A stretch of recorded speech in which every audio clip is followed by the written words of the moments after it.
एक महिला दो लोग से प्यार किया करती थी, लेकिन जब दोनों लोग को पता चलता है तो उसका जो पुराना बॉयफ्रेंड होता है वह बोलता है तुम्हें एक को ही रखना होगा।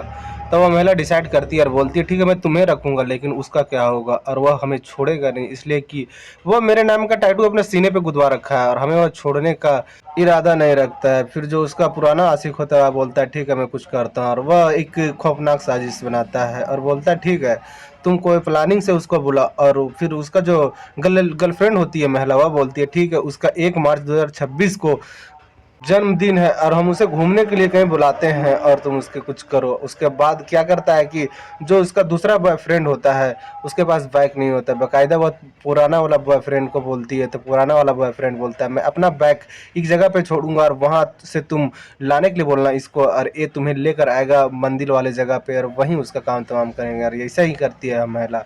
अपना जो दूसरा आशिक होता है जो अपना इस यह महिला के नाम अपने सीने पे एक टैटू बनवा रखा था और 1 सप्ताह बाद शादी भी करने वाला था, उसका परिवार वालों का कहना है, लेकिन यह महिला को जरा सा भी उसका फिक्र नहीं होता है और अपने पुराना आशिक के हत्थे चढ़ा देती है और इसका गला दबाकर पुराना आशिक जान से मार देता है। कहानी को पूरा सुनने के लिए वीडियो पर बने रहे। हाँ तो नमस्कार, आप देख रहे हैं द रियल क्राइम और मैं आपके साथ रंजित साहू।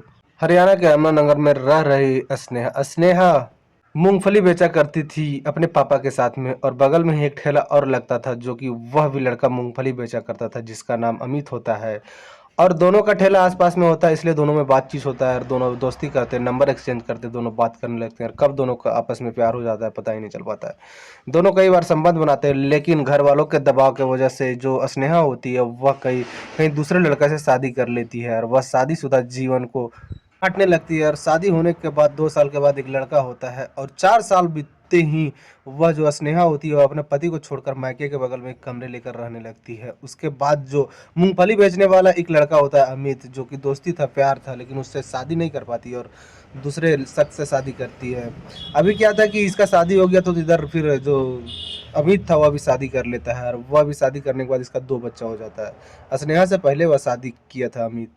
और फिर जब स्नेहा अपने पति को छोड़कर अपने मायके के बगल में एक कमरे लेकर रहने लगती है, वहाँ फिर संपर्क में आ जाता है वही अमित। मुलाकात होता है, दोनों में बातचीत होता है, फिर दोनों का बीच में नज़दीकियाँ बनते हैं, दोनों फिर मिलने लगते हैं। किराए के कमरे पर रहा करती थी स्नेहा। कोई देखने वाला नहीं था, कोई आने वाला नहीं था, बस अमित को जब मन होता तब स्नेहा के पास आता और उससे मिलता जुलता संबंध बनाता और जाता। यह सिलसिला काफ़ी दिन से चल रहा था ये दोनों के बीच में, करीबन 3-4 साल से। अब क्या होता है, 1.5 साल पहले ही एक लड़का से मुलाकात होता है स्नेहा का, जिसका नाम राजी होता है।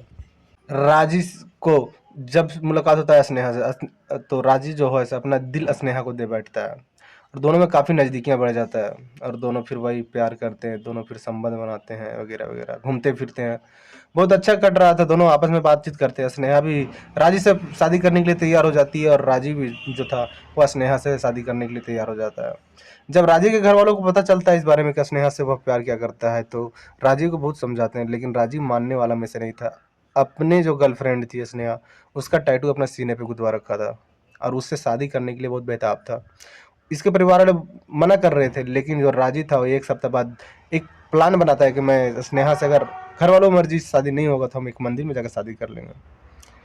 और इस तहत में वह चल रहा था, लेकिन स्नेहा और राजी एक बार एक कमरे में बैठकर बात कर रहे थे। उसी बीच में अमित आ जाता है और अमित जब ये दोनों को एक ही कमरे में देखता है तो अमित को काफ़ी ज़्यादा गुस्सा आता है। इससे पहले अमित को पता नहीं था कि राजी से भी यह संपर्क में है। सो वहाँ से स्नेहा किसी तरह से अमित को भेज देती है समझा बुझा कर, लेकिन जो अमित है उसका गुस्सा बहुत ज़्यादा था और राजी उसी टाइम कुछ करना चाह रहा था, लेकिन उससे स्नेहा भेज देती है और फिर राजी को भी स्नेहा भेज देती है। फिर अमित जो था वो स्नेहा से फ़ोन पे बात करता है कि तुम क्या कर रही हो, तुम मेरे साथ होते हुए एक लड़का से कैसे मिलजुल रही हो, बात कर रही हो। स्नेहा बहुत समझाने की कोशिश करती है, लेकिन राजीव समझने वाला में से नहीं था।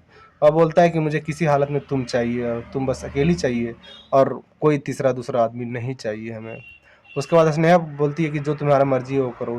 उसके बाद अमित बोलता है कि मैं कुछ करता हूँ और फिर अमित एक प्लानिंग बनाता है कि क्यों ना उसको एक सुनसान जगह पे ले के मारा जाए। उसके बाद जो अमित है वो स्नेहा से बोलता है कि उसको कहीं सुनसान जगह पे लेकर आओ। तो स्नेहा बोलती है कि 1 मार्च 2026 को उसका बर्थडे है और उसका बर्थडे पर कहीं घूमने के लिए लेके जाते हैं और वहाँ जो तुम्हें करना होगा करना।